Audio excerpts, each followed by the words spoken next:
todas essas iniciativas legislativas, a Resolução 125 do CNJ, como é que foi isso aí? Bom, havia, nessas reformas todas, essa da década de 90, por exemplo,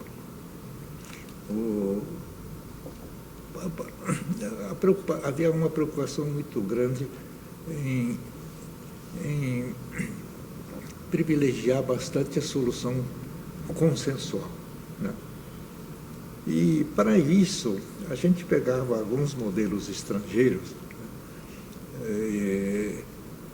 por exemplo, da Alemanha, havia a reforma de Stuttgart. A reforma de Stuttgart era a realização de uma audiência inicial em que o juiz entrava em contato com as partes, estimulava a solução consensual, etc. E esse foi um modelo que na Europa toda pegou, inclusive o próprio Japão adotou, teve uma influência muito grande esse modelo de Stuttgart, né? E aí nós criamos, por exemplo, a audiência de conciliação no Código de 73, primeira audiência de conciliação, não só no procedimento sumaríssimo, mas no saneador, seria saneador em audiência, mas com contato do juiz com as partes. Mas ninguém entendeu a utilidade disso e o juiz passou a sanear na casa dele, sem realizar audiência, sem contato, e não teve... Eu sei que até reformaram, modificaram o dispositivo para dizer que era facultativo, ou dependendo da situação não era necessária, etc. Então, havia essa preocupação e houve um fato nessa época, no finzinho do século passado, nós fomos convidados pelo governo americano, junto com uma instituição que é da justiça, mas do estado da Califórnia, para conhecermos o sistema de conciliação, mediação americano, o sistema americano. Porque eles sabiam que nós estamos tentando fazer isso no Brasil. E fomos lá, Fátima Nancy participou, Sidney Bennett também participou dessa viagem.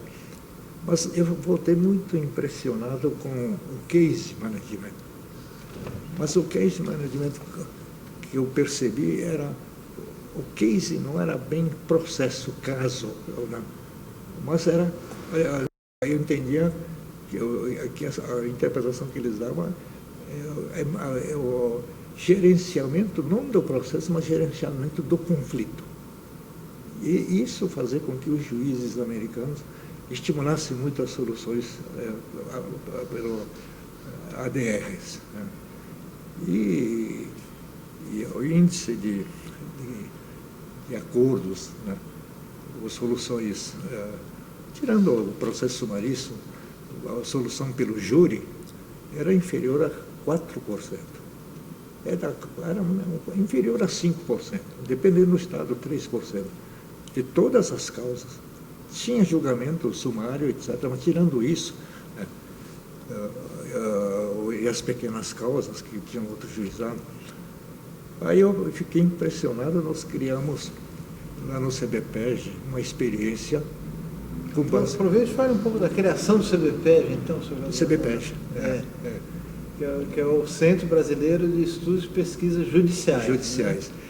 E aí montamos um grupo de estudos para conceber que é esse management tropicalizado. Aí escolhemos montar um projeto para comarca de pequeno movimento, comarca de movimento médio e comarcas de grande movimento. E pegamos desses dois modelos iniciais, pequeno movimento médio, e levamos ao tribunal. O tribunal disse: vamos tentar. E autorizou fazer a experiência, o piloto, em Serra Negra e Patrocínio Paulista. a Serra Negra é Valéria Lagrasta e Gajardoni, lá em Patrocínio Paulista. E foi um sucesso muito grande, porque eles investiram muito na solução consensual na primeira fase e depois na outra, com gerenciamento, também reduzia bastante o tempo de duração. Aí o tribunal editou um provimento autorizando todas as comarcas do Estado a adotarem essas soluções consensuais, né? Isso foi em 2003, 2004. 2004 é a data do primeiro provimento do Conselho Superior da Magistratura aqui de São Paulo. E aí, a primeira instância, né, tentou isso, mas aí, na comissão, na década de 90, aquela mini-reforma, um pouco depois da implantação de vários projetos já aprovados, teve um advogado, José Carlos de Melo Dias, que ele prestava serviço para uma empresa de transporte, que teve um acidente de veículo na Argentina e ele teve que se submeter à solução consensual, que já havia a lei argentina. E ele até falava muito na comissão, ele fazia, não, tem que montar uma comissão para instituir um modelo de soluções consensuais e tal. Aí o Sálvio, o Figueiredo, né, e outros do João Carlos, nomeou uma comissão. Ada presidindo sempre. Eu fazia parte. E aí resolvemos visitar a Argentina para ver o sistema, como estava. A lei da Argentina tinha prazo de experiência de 5 anos, tinha passado esse prazo, o tribunal, o Estado de Buenos Aires tinha renovado por mais 5 anos. Nós fomos ver essa experiência. E havia uma dúvida em relação, porque lá é mediação prévia obrigatória. E aqui no Brasil, essa dúvida, tentou-se uma mediação prévia obrigatória na área de justiça e trabalho. O Supremo acabou declarando inconstitucional, porque houve muita safadeza de alguns sindicatos, aí, fantasmas, etc. Achou que não podia prevalecer aquele modelo. Falei, então vamos repetir a mesma experiência, talvez o Supremo declare a inconstitucionalidade. Depois dessa visita à Argentina, então fizemos uma reunião e concebemos um modelo que a ADA chamava de mediação paraprocessual.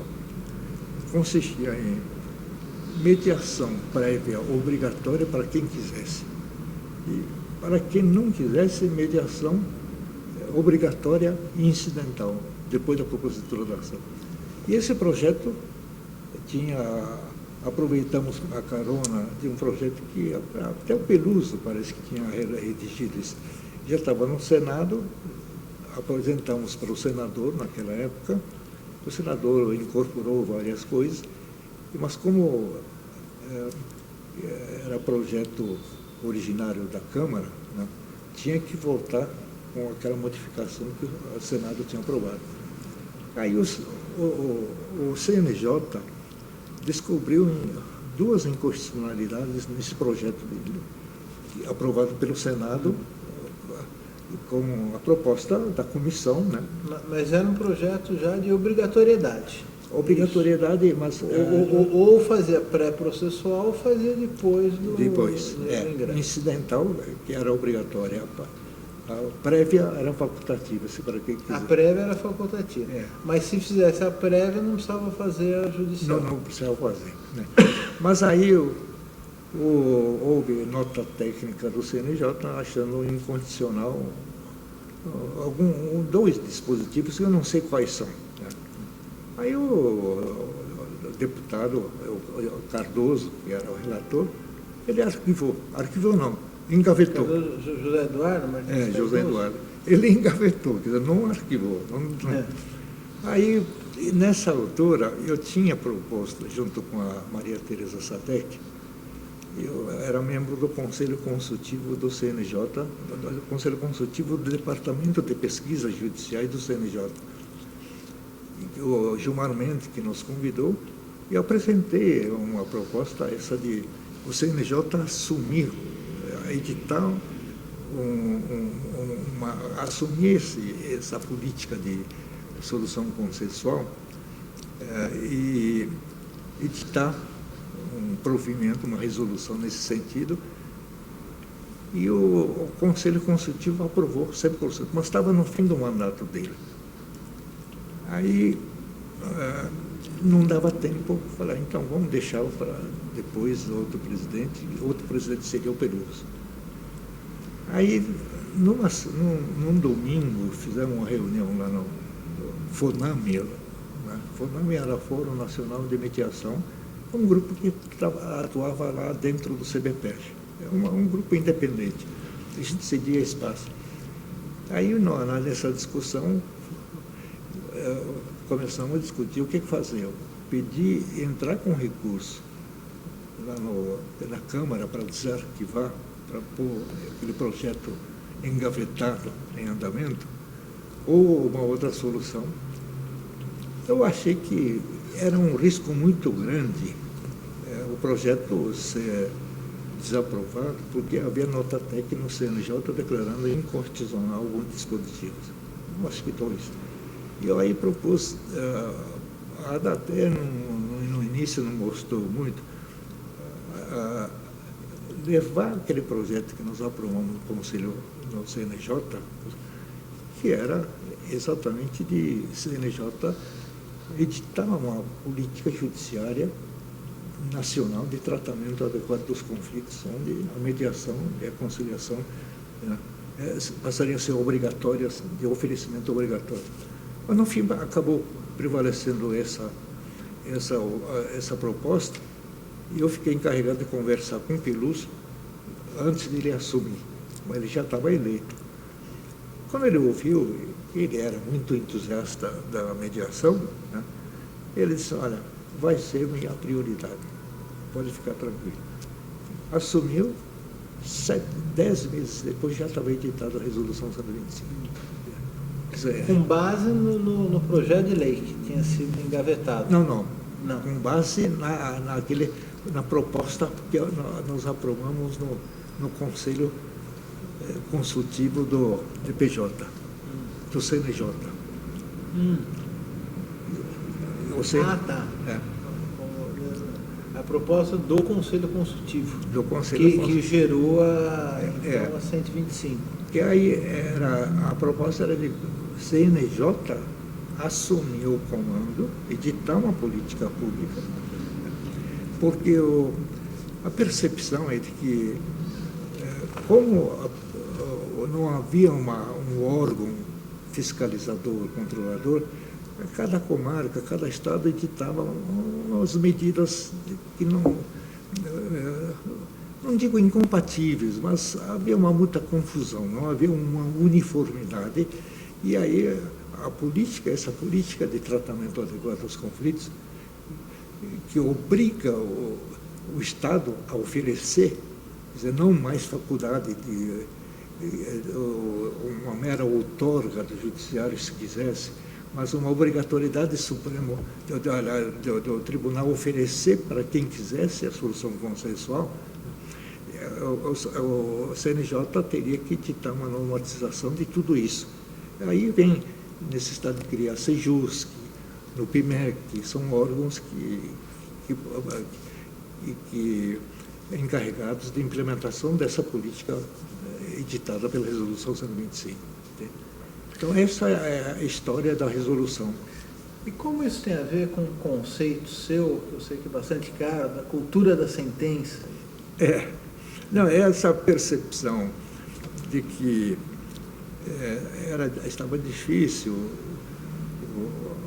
a aceitação da solução consensual. Aquela experiência que eu mencionei de modelo de Stuttgart, por exemplo, não pegou, porque o foco principal era uma solução, aquele contato do juiz com as partes, com os advogados, propiciar a solução amigável, que é o resultado que na Alemanha se conseguiu, em outros países também, né? E havia essa dificuldade de formar essa cultura, que até hoje eu acho que não existe. O judiciário, por exemplo, no Código de Processo Civil vigente, no Código, a primeira audiência do processo civil é a audiência de conciliação, né?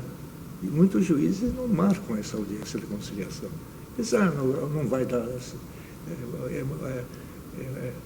vai correr muito mais rápido se eu der sentença. Mas ele não está percebendo que, se der sentença, vai haver recurso. Recurso em várias instâncias, né? E até na execução vem embargos, etc. Talvez mais fácil, mais rápido para ele apresentar uma estatística boa, mas não para as partes, porque, né? Então havia havia e há ainda vamos dizer assim, a percepção de que a coisa mais importante para o juiz é dar sentença. E as próprias partes pensam da mesma forma. A coisa mais importante é obter uma sentença do juiz, ainda que seja imprevisível a solução, entende? Então, essa cultura da solução consensual não encontra a recepção, porque existe essa cultura da sentença, de todo mundo privilegiando a solução sentencial. O Toffoli chama isso de cultura da coisa julgada. Então, existe realmente essa mentalidade, né? E também o CNJ também, como estabelece metas para o juiz, vamos dizer, julgar uma certa quantidade de processos, está pouco importando para as soluções consensuais, ele quer acabar com o estoque, né? Então, o juiz vai privilegiar sempre a sentença, né? E não a solução consensual, que é a resolução definitiva de um conflito, entende? Então, essa cultura da sentença hoje ainda existe e acho que vai continuar existindo por muito tempo ainda. E o código vigente, professor? Teve uma forte contribuição sua também? Eu acho que este é um ponto importante, que diz que o Estado, na medida do possível, deve solucionar os conflitos de modo amigável, né? Então, traz, vamos dizer, para o Código de Processo Civil aquele que a Constituição afirma. A Constituição afirma que, na preâmbula, lá está dito que a harmonia social, enfim, todos os valores que as normas constitucionais asseguram, está baseado nesse princípio da solução pacífica das controvérsias, no âmbito externo e no âmbito interno também. Então, isso foi transportado para o Código de Processo Civil, e diz que, na medida do possível, o Estado deve solucionar o conflito de modo amigável. Eu acho que é uma norma extremamente importante. E até diz, inclusive nos processos judiciais. Isso significa que o juiz tem que atuar antes do processo e também no processo. Essa expressão, inclusive, que está no artigo 3º, dá essa interpretação, entende? Não só no processo, mas também em outra. Mesmo antes do processo. Exato, mesmo antes do processo. Então, nesses artigos 2º, 3º, eu acho que é extremamente importante para ver o que o legislador quis, né? Mas e a sua participação nas discussões do Código em si? Como foi? Do Código... Bem, eu não participei muito da formulação do Código, a não ser naquela fase final em que o Paulo Teixeira comandou, e aí convocou vários juristas de todo o país, principalmente do estado de São Paulo, que estava num comando de processualistas ligados ao relator anterior, que era baiano. Então, o professor Didier tinha uma grande influência naquela época. Isso o deputado Teixeira, Paulo Teixeira, fez com que mais processualistas participassem. Então, eu discutia alguns pontos, mas o projeto já estava elaborado. Né? O que eu reclamei e sugeri foi... Mas teve um dos pontos, foi sugestão sua, que caiu só no veto lá, né? Isso, não, é o seguinte, o código não traz uma palavra sequer sobre processo coletivo. Tem aquela norma do artigo 139, eu acho, né, que fala que quando o juiz perceber a existência de vários conflitos sobre o mesmo tema, deve dar vista aos legitimados para ação coletiva, como o Ministério Público, Defensoria Pública, etc. Só se ele achar que convém.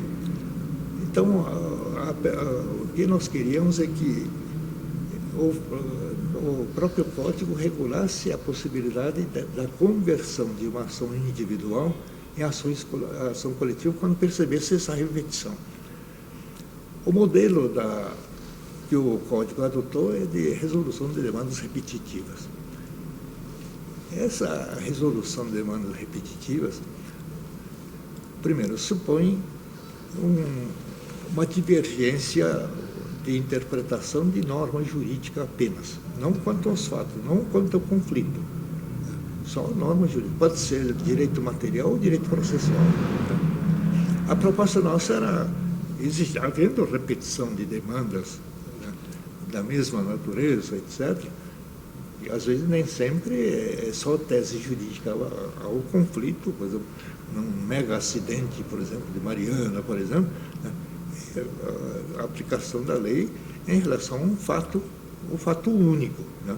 Então, é natural que se transforme um conflito dessa natureza em uma tutela coletiva para não fragmentar demais.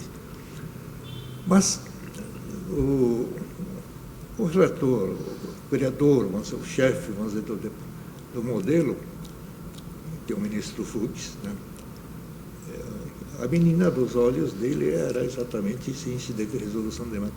Ele talvez tenha entendido que a conversão da ação individual em ação coletiva viesse prejudicar o Instituto, mas nós tivemos cuidado de excluir os individuais homogêneos para não haver esse conflito. Mas quem conta esse fato é o deputado Paulo Teixeira, né, que até no Senado ele ajudou, né, até o final ele estava insistindo em não aprovar, mas aí o Senado, a Câmara tinha aprovado, o Senado estava para aprovar, mas havia essa pressão para não se aprovar. Aí o que fez com que fosse aprovado finalmente é um argumento que eles deram para o autor do anteprojeto, que se não concordasse com a aprovação, ficaria para a legislatura seguinte. A legislatura seguinte mudaria todo o Congo, né? Então havia a possibilidade de não passar também o código todo. Aí ele concordou e trabalhou no veto. Foi essa a Trabalhou para vetarem, é isso? Junto à presidência. Junto à presidência. E saiu com o veto encomendado pela Ordem dos Advogados e também pelas empresas. Né? Sim, também com a influência das empresas. Empresas também que não gostam muito de ação coletiva. E a OAB, porque acha que diminui o mercado de trabalho do advogado. Certo. E os seus projetos atuais? Como andam? Os meus projetos... O único projeto que eu tenho atualmente, um tema em que eu estou atuando é de tentar formar uma cultura da mediação, cultura da solução consensual. Eu falo em mediação, mas pode ser negociação, pode ser conciliação, etc. A possibilidade, porque eu acho que a sociedade brasileira não está entendendo as grandes virtudes das soluções consensuais. Se fala assim na brevidade, mas muito teoricamente eles não percebem que uma solução, por exemplo, uma sessão de mediação não dura mais do que 2 meses. Em 2 meses pode encontrar uma solução consensual. Muito mais barato, né? E um ponto extremamente importante, fala muito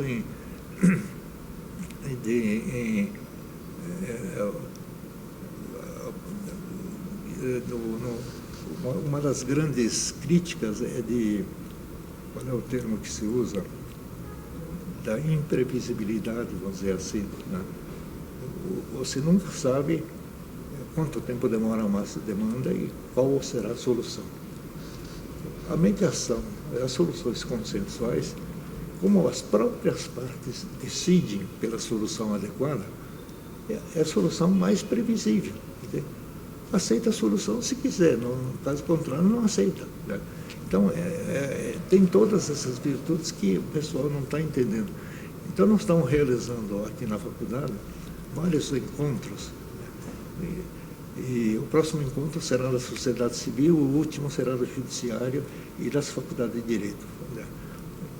E a ideia é de ver se com tudo isso a gente muda a percepção da sociedade brasileira como um todo, de que a solução consensual é uma solução que realmente tem que prevalecer, porque, como nós estamos indo, nós temos 80 milhões de processos no judiciário e saiu uma medida lá do CNJ em relação a execuções fiscais. Não sei se viu a resolução, com base no julgamento relatado pela ministra Carmen Lúcia, né? Ela fez uma análise muito bem feita e diz lá que o custo de uma ação fiscal, só em termos de pessoal que trabalha, é equivalente mais ou menos a R$10 mil. Então, até R$10 mil, o Estado, o poder público não teria interesse de agir propondo uma ação de cobrança e execução fiscal. E, em razão disso, primeiro, tem que tomar algumas medidas como soluções consensuais, etc. Lista algumas medidas necessárias, protesto, por exemplo. Se não conseguir alcançar nenhum resultado, é caso de arquivamento. E parece que já arquivaram uma quantidade enorme, uns 30% das execuções fiscais, mais ou menos, já está indo para arquivo. Mas é uma medida extremamente drástica essa, entende?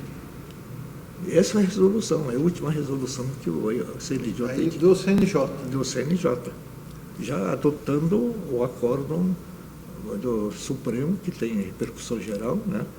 Repercussão geral, relevante, como é que é o termo? Senhor Cazzo, apenas para finalizarmos, eu queria ouvir um pouco sobre um conceito que eu sei que lhe é muito caro, do acesso à justiça como acesso à ordem jurídica justa. Bem, conta para a gente um pouco como é que surgiu, o significado completo disso. Bom, talvez essa percepção, essa frase tenha nascido da percepção que eu tive ao longo da minha carreira de juiz, talvez, né? Eu percebi que o mero acesso à justiça não significa acesso à justiça, né? Em termos de justiça com letra minúscula, não com letra maiúscula para significar instituição, né? Então, quando mestrado, apresentei a tese sobre inafastabilidade do controle jurisdicional. A conclusão é de que acesso à justiça é acesso a uma ordem jurídica justa e não acesso ao poder judiciário apenas, né? E para isso há necessidade de uma série de providências, melhorar o recrutamento de juízes. Os juízes têm que estar inseridos na realidade social, ter uma percepção ampla da situação do país. Os mecanismos processuais têm que ser adotados. Ter ainda a preocupação de analisar, na medida do possível, o direito material que o juiz vai aplicar e ver algumas leis que não são inconstitucionais até. Essa percepção, eu me lembro, nasceu da adoção pelo Brasil do sistema de alienação fiduciária, né? No início houve muita discussão sobre a ação adequada, depois foi criada essa ação especial. Mas antes disso, a ação que o pessoal adotava era a ação de depósito. O devedor como mero depositário daquele bem alienado. Então, e caso o bem desaparecesse, né, a consequência seria até criminal. Então, houve decretação de muitas prisões, apesar de o Código, aliás, a Constituição proibir prisão por dívida. E, no fim, acabou prevalecendo o entendimento de que a alienação fiduciária não pode dar como resultado a prisão. Enfim, essas percepções todas devem ser consideradas pelo juiz quando ele tem que julgar um processo, né, e tem que, na concepção pelo legislador de um sistema, levar em consideração também essas situações. E aí, a ideia básica é essa de que acessar o órgão judiciário apenas não significa acesso à justiça. O acesso à justiça vai depender do tipo de solução que o juiz vai dar aqui. É uma ordem jurídica justa nesse sentido de que o acesso à justiça tem que propiciar tudo isso. E essa concepção, hoje, eu amplio para dizer que o sistema de justiça que nós temos é integrado pelo Poder Judiciário, sim, mas por outras instituições públicas e privadas que, de alguma forma, atuam na resolução de conflitos, né? Ministério Público, Defensoria Pública, até órgãos administrativos, como PROCON. Até eu incluo o poupa-tempo, por exemplo, porque o acesso à possibilidade de exercer a cidadania, por exemplo, informação, orientação, a gente sabe que muita coisa não é o que ocorre na vida de um ser humano, de um cidadão, não é necessariamente um conflito com a outra parte. É a falta de uma documentação, por exemplo, para acessar auxílio emergencial, por exemplo. Essa falta é a falta de um acesso à justiça, de uma ordem jurídica justa. Então, eu acho que todas as instituições que trabalham com essa percepção de ajudar a pessoa a atingir o exercício da cidadania plenamente, etc., fazem parte do sistema de justiça, né? Então, acesso à ordem jurídica justa traz essa ampliação do sistema de justiça, né? O Ministério Público, a Defensoria, a Advocacia Geral da União, enfim, várias instituições. Meio confuso, né? Meio confuso. Não, ao contrário, muito claro e muito importante esse conceito do Sr. Cazul. Então, lhe agradeço muito, Sr. Cazul, por essa entrevista. Agradeço também desde já a nossa Fundação Arcades, que está promovendo esse encontro, essa gravação, que tenho certeza vai ficar na nossa história aqui, não só da faculdade, mas do nosso meio jurídico, da nossa sociedade mesmo. O senhor contou aqui, certamente, uns quase mais de 60 anos importantes aí de evolução, não só do nosso direito, mas da própria sociedade, das respostas que a sociedade tenta dar. Muito obrigado, professor Casanova. Eu que agradeço essa oportunidade da Fundação, né? E a sua intermediação aí, né? Eu acho que essa oportunidade, para mim, foi uma experiência, ou talvez o fecho da minha vida na área jurídica. Eu agradeço muito essa consideração sua, principalmente, e também da própria Fundação, em tentar fazer essa gravação. Eu agradeço muito. Muito obrigado a todos. Obrigado. A vocês, em especial. Obrigado.